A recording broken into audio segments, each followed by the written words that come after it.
suis ravi d'être là, merci de m'accueillir. Donc, j'espère que je ne vais pas faire de la redite par rapport à ce qui a pu être dit précédemment, même si effectivement il y a des choses qui vont être communs. Donc peut-être que vous connaissez, donc moi je suis Mathieu Cruc, je co-dirige l'agence Brainsonic.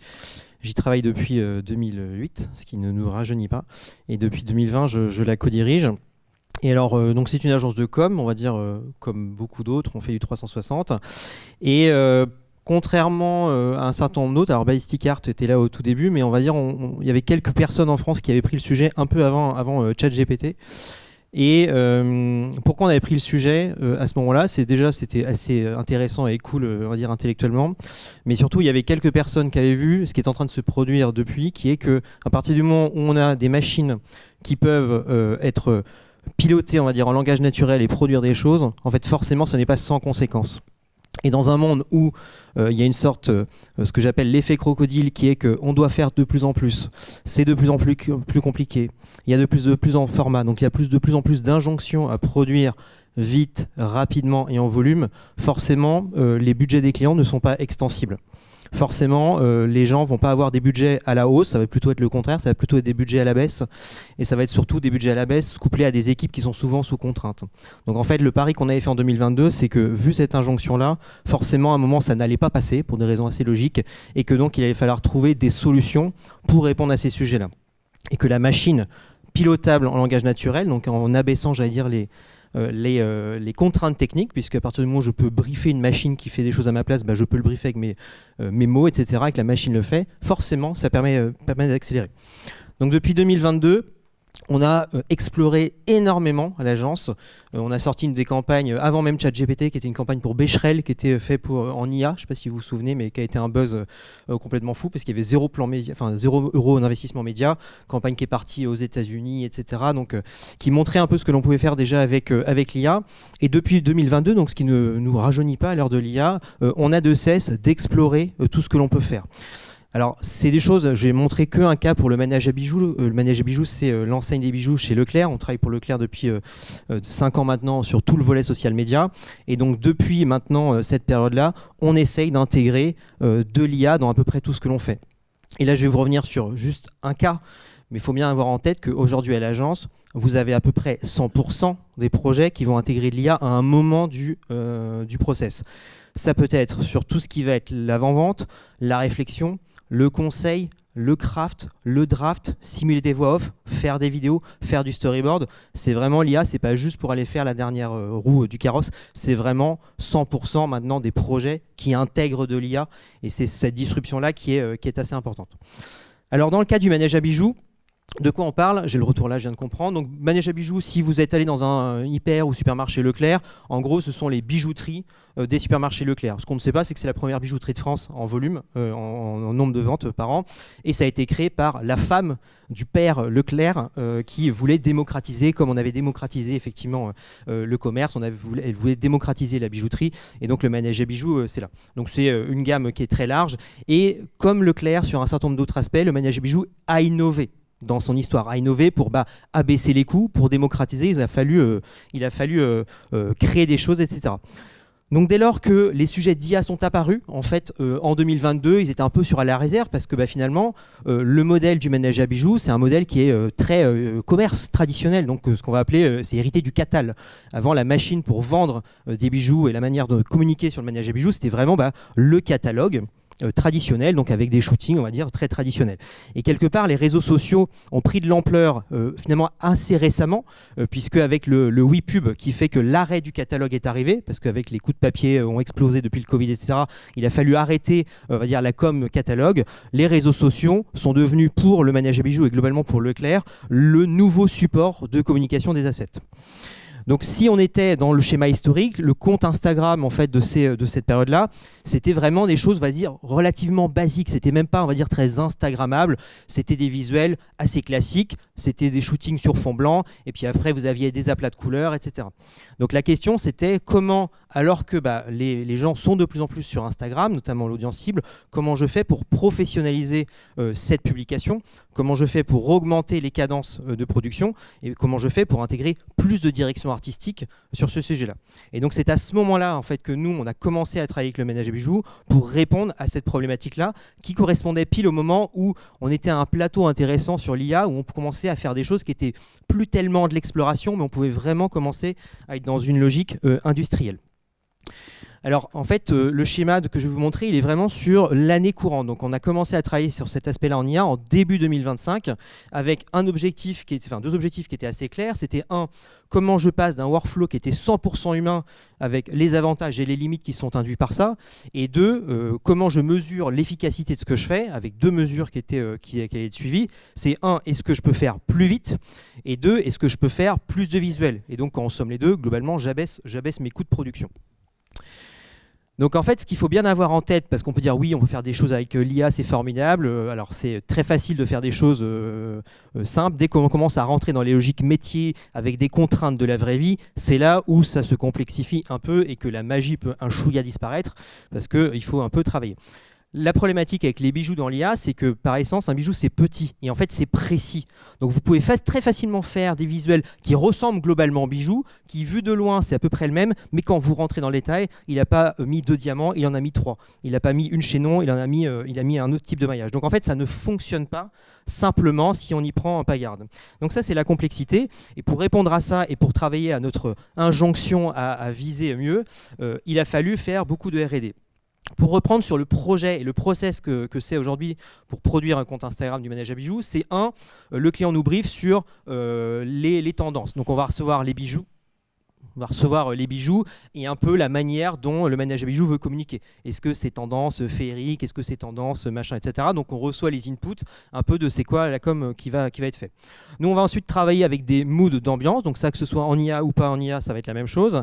Et puis on va d'abord produire un visuel V1, le client fait des retours, on fait les retouches et ensuite on va mettre à l'échelle. Donc ça, le schéma il est assez classique, mais ce qu'on va voir c'est comment finalement ce process-là, il a évolué sur une année. Donc en janvier, voilà ce qu'on a commencé à produire avec des visuels IA. Donc là, si on rentre dans le détail, c'était en janvier, je vais me mettre, c'était des visuels qui utilisaient plein d'outils IA. Donc on avait à l'époque du Midjourney, on avait plein des outils qui étaient mis derrière et globalement c'était nos équipes créa qui essayaient de faire un peu tout et qui globalement essayaient d'avoir un rendu qui était à peu près OK. Donc en fait cette phase-là elle était vraiment exploratoire parce que dans les faits on ne gagnait pas de temps à faire, voire on y passait plus de temps que de le faire de manière traditionnelle. Mais en fait c'était pas grave puisque le but n'était pas de passer tout de suite de 100%, 0% IA à 100%, donc il y avait un peu de casse. Donc il y avait un besoin de c'est quoi les process, qu'est-ce que je peux obtenir, c'est super bien mais en fait le bijou c'est pas le même au passage donc ça passe pas. Donc ce travail d'échec, parce que c'était des échecs et beaucoup plus longs pour arriver au résultat, en fait il était essentiel parce qu'il a permis de faire monter vraiment en compétence sur la vraie vie avec des vrais projets les équipes. Et ça c'est un point qui est important dans l'IA, c'est que vous ne pouvez pas passer de on est hyper rodé sur des process avant à on est hyper rodé à de l'IA, ça ne marchera pas comme ça. Vous allez être déçu, vous allez passer du temps. Mais pour autant, se planter avec l'IA fait partie, c'est essentiel parce que c'est la condition sine qua non pour réussir après-demain. Peu importe si on attend, il faudra se tromper. Et beaucoup de gens se vont dire j'ai fait des trucs en IA, c'était pas terrible. Ouais, mais maintenant c'est pas terrible. Vous savez pourquoi, vous savez parce que vous êtes pris les murs. Et donc la prochaine fois ce sera mieux. Donc cette phase en janvier, où on a produit tous les visuels, dans les faits, ça nous a pris plus de temps. Le client a commencé à douter en disant finalement c'est pas plus, c'est un peu mieux, mais ramener à la pénibilité de le faire, c'était pas optimal. Donc en mars, on a suivi en fait aussi l'évolution des modèles et des solutions qui sont apparues. Donc en fait, dès qu'il y avait des évolutions de modèles, on les testait. Notre but étant de tout tester pour ensuite affiner, pour tendre vers le process ultime. Donc avant janvier, on était surtout à peu près sur 7 heures, 6 heures par visuel. Donc c'était à peu près le temps équivalent à ce que l'on faisait avant. En mars, il y a Pimento qui est arrivé, donc qui est une solution française, donc qui intègre des LoRa, donc on a été vu précédemment, je ne reviens pas dessus. Et on avait aussi Celeste, qui est une autre outil d'IA qui s'est plutôt positionné sur la mode, donc qui permettait de faire du positionnement. Et là, en faisant les LoRa, donc en entraînant les machines et en faisant du positionnement, en fait, on était déjà passé de 6 heures à 2 heures par visuel. Donc déjà, en fait, on a un gain dans le temps de la manipulation. Alors on est par 2 heures par visuel et en plus après, il y avait quand même des retouches. Mais quand même, on a déjà un gain si on réfléchit en nombre de visuels qu'on pouvait produire par jour, on était plutôt à 2 visuels, 3 visuels versus 1. Donc déjà, il y a une évolution et on voit que ça permet quand même d'avoir un travail notamment sur les ombres. Donc on commençait à avoir une granularité, une finesse et de la direction artistique qui était compliquée à avoir avant et que l'on pouvait commencer à introduire. Notez que d'ailleurs dès ce moment-là, on était sur effectivement la logique de visuel généré par IA, c'est sur le compte Instagram. Pourquoi ? Parce qu'en fait, même si c'est des visuels de bijoux et que ce n'est pas très grave, en fait, à partir du moment où quelqu'un peut considérer que le rendu peut être considéré comme vrai, en fait, au niveau de l'IA, c'est considéré comme des deepfakes. Donc vous avez une obligation de le mentionner. Ça ne veut pas dire que si vous ne le faites pas, vous allez vous prendre un procès, mais dans une optique de transparence, c'est important. Et enfin, il y a plein de marques qui ont des bad buzz. Pour le coup, nous, on a toujours été transparents. Il n'y a jamais eu de bad buzz sur le sujet, donc ce n'est pas une fatalité non plus. En avril, vous avez Midjourney qui a eu une évolution. Et vous avez aussi ChatGPT qui avait eu des évolutions, notamment sur le modèle image. Donc là, on a commencé à pouvoir faire plus facilement des portées. Avant, on était sur des bijoux. On a pu les mettre en portée derrière parce qu'on pouvait piloter. Donc là, les rendus sont des rendus de avril, donc avec la limite effectivement dans le réalisme de l'humain, mais ça commençait à être intéressant. Là, on était à peu près sur 40% de rendus IA et 60% de retouches derrière humaines. Et en fait, le temps global par visuel, il était de 1h30. Donc déjà, on a augmenté en un mois, on a pu en faire plus vite. J'avance un peu, il se passe l'été, bon, les gens font comme tout le monde, ils prennent vacances, mais cet été, avant l'été, vous avez une mise à jour qui était assez intéressante de Midjourney sur l'image, et puis vous avez fin août, ce qui a permis à Gemini de devenir l'application la plus téléchargée dans le monde, puisqu'ils ont sorti Nano Banana, qui est donc le modèle image de Google. Et Nano Banana, c'est vraiment fou parce que ça ne fait pas juste de la génération, vous pouvez aller faire de l'édition. Change la paire de lunettes du gars dans la photo. Vous ne régénérez pas tout, il va juste faire l'édition. C'est un peu du Photoshop en IA si je veux accélérer. Et en fait, ce moment-là, c'est une bascule parce qu'à ce moment-là, non seulement on a un gap, et vous pouvez voir derrière, dans les rendus des images, mais surtout on est à 80% maintenant de pilotage des rendus et seulement 20% d'intervention humaine. Et on est sur la production de 45 minutes par visuel. Avec en plus, effectivement, des rendus photoréalistes qui s'améliorent. Et en novembre, avec notamment toujours les évolutions des modèles et la montée en compétence aussi des équipes pour affiner les process, on arrive à avoir des rendus de la nouvelle campagne qui est sortie là, donc dans un délire celtique, on va dire, avec qui sont extrêmement bien. C'est-à-dire que là, on est vraiment sur des choses qui sont plutôt très belles, très fines. Et on est sur du 90% aujourd'hui piloté en IA et seulement 10% de retouches manuelles pour environ 30 minutes par visuel. Donc on est sur même pas un an, on est passé de 6 heures par visuel à 30 minutes avec notamment un gap qualitatif qui a été augmenté. Et alors je vous montre des visuels, ils ne sont peut-être pas sortis encore, mais ils sortiront en décembre au pire, avec ce genre de rendu, donc avec vraiment la direction artistique de la campagne qui est totalement respectée, des effets de flou, etc. Bon, j'en ai pris au pif, il m'en avait 200, mais sinon ça aurait été pénible de vous mettre les 200. Mais, donc voilà, donc on est sur des choses, après on aime ou on n'aime pas, mais factuellement c'est plutôt bien shooté, et ça a pris 30 minutes à faire. Alors c'est comme Picasso, ça prend 30 minutes, ça nous a pris 1 an pour savoir le faire en 30 minutes. Mais voilà, donc j'en ai pris quelques autres, alors vous avez la série, etc. Mais en parallèle, on se dit c'est super, donc là on a fait l'optimisation de ouf, on n'a pas enlevé les gens, c'est toujours les mêmes DA, mais en fait le gars c'est juste qu'il en fait plus, il est plus content, parce que c'est juste des nouvelles manières de faire. Je perds pas en vue le chronomètre. Mais en parallèle, on se dit on va essayer d'aller plus loin, parce qu'en fait on est quand même dans des logiques de répétition. Donc en fait, est-ce qu'on ne pourrait pas industrialiser complètement le workflow pour pouvoir vraiment scaler encore plus? Donc en parallèle, on est en test, mais je vais vous montrer les tests qu'on fait. On a développé pour l'agence des outils, c'est-à-dire que l'analyse qui a été faite, c'est dès que quelqu'un chez nous a une action qui est répétée dans le temps, genre faire des visuels, dans ce cas-là, on a une équipe IA qui est assez staffée aujourd'hui, ils viennent voir et on développe une sorte de micro-SaaS pour les équipes, pour industrialiser les process. Donc par exemple, ça c'est un outil qui s'appelle BrainSonic, on va dire AI Factory, c'est que pour nous, mais en fait vous avez plein d'outils qu'on a développés pour nos équipes, et donc par exemple là, ça va être l'outil pour le manage à bijoux, où le SMM il va pouvoir potentiellement mettre les bijoux dont il a besoin, prompter, et en fait il appuie sur un bouton, et ça va directement faire les inserts en fonction de l'ADA. C'est à vitesse réelle. Donc c'est pas encore complètement scalable parce que là on voit qu'il n'y a pas forcément les contrôles, etc. Mais en tout cas cette recherche-là, elle est en train d'être faite. On le fait par ailleurs pour les cinémas UGC, quand vous avez besoin de passer 60 cinémas avec la façade de Tron. Avant, c'était pas possible, parce que ça coûtait trop cher, c'était trop long. Après, il fallait le faire à la main. Mais bon, c'est quand même, une fois qu'on l'a fait une fois, c'est rigolo. Le faire toute l'année, c'est quand même pas très rigolo. Donc en fait, d'avoir des outils qui vont pouvoir le faire, c'est quand même intéressant. Donc là, c'est vraiment l'étape d'après. Et ce à quoi on peut s'attendre demain, nous on travaille sur ce genre d'outils, donc ça c'est des workflows, donc c'est vraiment pour automatiser tous les systèmes. Donc là on travaille en ce moment avec Wavy, qu'on est en train de tester pas mal. Alors Wavy c'est un système nodal qui permet de faire des workflows comme N8N ou comme ComfyUI ou maintenant comme FreePic Spaces, donc qui permet de linker les choses entre elles. Donc cet exemple-là, qui n'a strictement rien à voir avec les bijoux, vous en conviendrez, donc c'était pour faire la déclinaison d'Airfryer plutôt dans une optique retail. J'ai mon Airfryer que j'ai pris à mon iPhone un peu comme un bourrin pour essayer de... Voilà.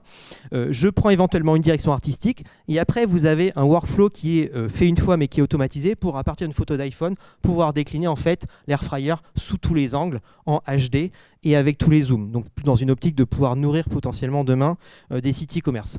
Donc on est en train de scaler ça pour des logiques de bijoux, pour des logiques notamment social media, parce qu'en fait effectivement à la fin vous pilotez le workflow, mais c'est un peu la tendance que l'on va avoir en social à mon sens demain, notamment pour tout ce qui va être ads, où on va avoir besoin de faire des logiques d'échelle qui sont importantes. Bien sûr, en social, l'authenticité va primer, mais on voit bien, notamment dans des logiques d'ads, de recrutement, alors on peut utiliser le terme pulluler, c'est très négatif, mais par exemple sur TikTok, vous avez énormément de campagnes d'ads d'acquisition qui sont aujourd'hui 100% faites en IA. Ça ne veut pas dire que l'IA fait les pubs tout seul, mais ça veut dire que l'intégralité des process, du rendu visuel que vous avez est aujourd'hui fait en IA. Et donc en fait, c'est ce qui va se passer. On peut le regretter ou pas, le fait est que c'est ça qui va advenir. Et donc la question demain pour les agences, c'est aussi comment dans ce monde-là, je crée de la valeur, ce qu'il faut faire, comment j'essaie de faire mieux, etc. Et donc de déléguer au maximum à la machine des choses qui auraient pu prendre d'avant et sur lesquelles les gens demain ne vont plus payer parce qu'ils sauront que faire ce genre de choses va prendre 10 minutes et plus 7 jours. C'est important demain aussi pour conserver la valeur des agences, parce que la valeur, elle est plutôt dans le conseil et moins dans l'exécution qui va tendre demain vers des prix qui sont beaucoup plus bas parce que la technique est en train de s'abaisser exponentiellement. Et on me disait oui mais il y aura toujours besoin, oui mais nous on ne fera pas des pubs IA. Vous regardez CB News, vous regardez le nombre de marques qui sont en train de faire des spots en IA. Certains c'est bien, des fois c'est pas bien, mais le retour c'est que tout le monde est en train d'expérimenter, tout le monde est en train de pousser les limites pour voir jusqu'où on peut aller. Et à la fin ça m'a pris combien de temps, est-ce que c'est cool, est-ce que c'est apprécié, etc. Le pub Coca-Cola de 2024, où tout le monde avait hurlé de la profession comme quoi c'était une campagne pourrie, que c'était scandaleux. Ça a été la campagne la plus performante de Coca-Cola de l'année dernière. Ce qui permet aussi de remettre un peu l'église au milieu du village. Donc nous, c'est un peu ce qu'on cherche avec les Brainsonic, et ce sur quoi on mise, c'est que l'IA va permettre de plus en plus de contrôle, de plus en plus de consistance. On voit bien qu'avant, on avait il y a 6 doigts sur les mains. Bon, on a passé cette étape-là. Vous pouvez encore avoir des campagnes avec 6 doigts, mais globalement, ça tend à ne plus exister. Les outils vont être de plus en plus connectés. Dans Photoshop, vous allez avoir tous les modèles IA. Donc, en fait, quelque part, les compétences demain des créatifs ne sont plus seulement des compétences de hard skills outils. Ça va être des compétences de « je veux chercher à faire quoi ?» et quelle est la connaissance de la stack qui me permet d'y parvenir. Et donc en fait, on voit popper des gens qui ont des parcours complètement atypiques, qui sont moins peut-être bons d'un point de vue artistique pur, mais qui vont aujourd'hui avoir une maîtrise de tous les outils à disposition et savoir bien jouer au Lego pour composer. Alors ça ne veut pas dire que, parce que moi ma conviction c'est qu'en fait il faut quand même être très bon sur le métier, c'est-à-dire qu'un artiste, qu'il ait de l'IA ou pas l'IA, ce sera toujours bien parce qu'il a une vision artistique, mais ce qui veut dire que les compétences de demain à l'heure de l'IA vont changer. Et que tout ce travail-là d'exploration que l'on fait en social media, en fait il est hyper important parce que ça permet de voir quel est le futur qui se dessine. Nous, notamment, on travaille, je suis désolé, avec Gemini 3 qui est sorti avant-hier. Je vous invite vraiment à y passer du temps. C'est assez incroyable comme modèle IA, notamment dans sa capacité de réflexion. Faut un abonnement si vous n'y avez pas. Mais là, on a travaillé avec le planning stratégique sur des briefs d'appel d'offres. Ça peut déstabiliser quelques personnes quand vous voyez le résultat du modèle. Donc ça, essayez vous-même, faites des choses. C'est un peu ça qui est en train de se préparer. Je reste un peu après si vous avez des questions. Mais voilà.